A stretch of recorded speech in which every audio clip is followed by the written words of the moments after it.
Hey everybody, welcome back. Jordan here. Today we're going to be revising the Lego City layout again.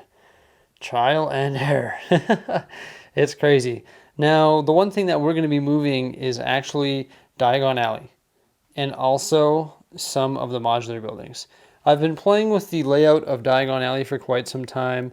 I thought it was going to go here, and I thought we were going to put platform 9 3/4 right here, and we were going to blend in the open back of Diagon Alley with some half plate modular style buildings. And after making some changes to the downtown core here and increasing some of the heights of the buildings, I realized that I want this to be a downtown core full of tall skyscrapers. So skyscrapers here and on all the open green base plates.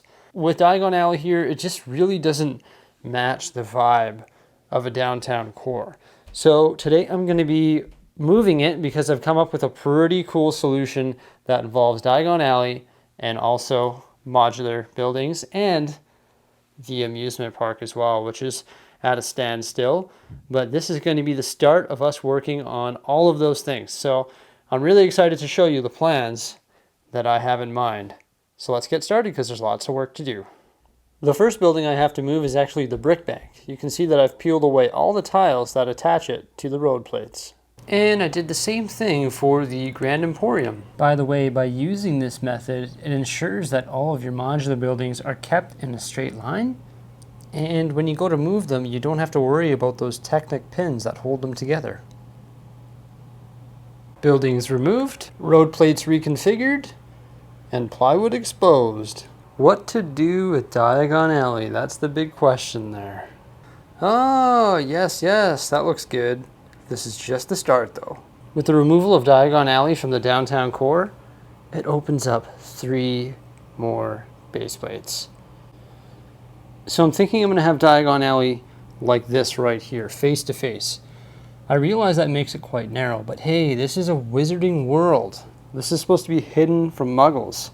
And a nice little tight corridor, just like that there.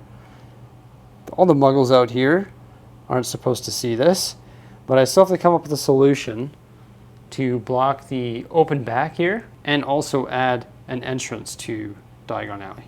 But I have a plan, and that plan will answer the question of where are you going to put these 2 modular buildings? Because these 2 buildings will do a great job of sealing in the backside of our Diagon Alley. So now that we have Diagon Alley placed right here, I've added some 8x16 stud base plates right here, just to fill in that gap. And we'll continue the sidewalk right there. And I need to create some sort of arch secret entranceway that will allow the wizards to get into Diagon Alley.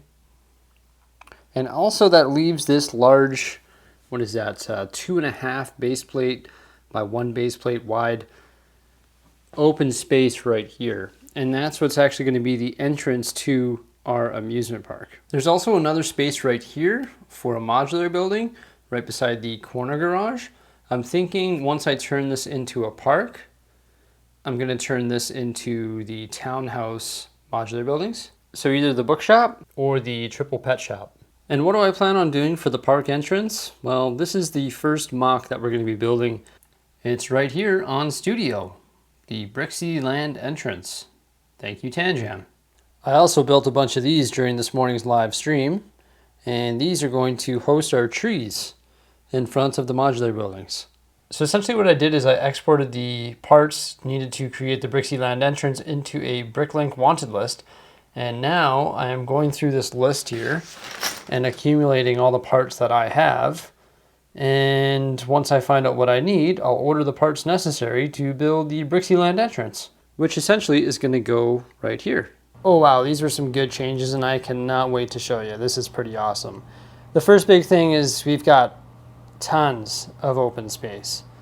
Originally I thought I'd have to move those modular buildings here, but that was definitely not the case. You can see that there's actually 6 open base plates right here. So it's 3 by 2.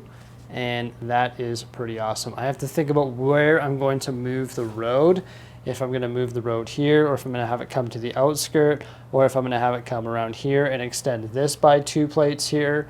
I don't really know if I want to have this as a big chunk of buildings here, or if we want to have some offset stuff over here, or maybe we leave these big 48 by 48 gray base plates right here and we make some massive buildings on that, or we make a big shopping complex there. Who knows? There's so many open base plates here now. It's actually insane, especially when you factor in that this is going to be moving to the amusement park, and there's 3 there, 6 there, that's 9, and then you got 2 halves here, so that's 10, 11, 12, 13 open base plates, plus this is a temporary placeholder, so you got 4 there, so there's technically, if I did the math correct, 17 open base plates here in the downtown core. Now I moved Diagon Alley because we want to build up here, and Diagon Alley would really throw that off. It won't allow me to execute my dream of creating a large downtown core. I've always said that opposing my messy desk here, I wanted to have a large downtown core.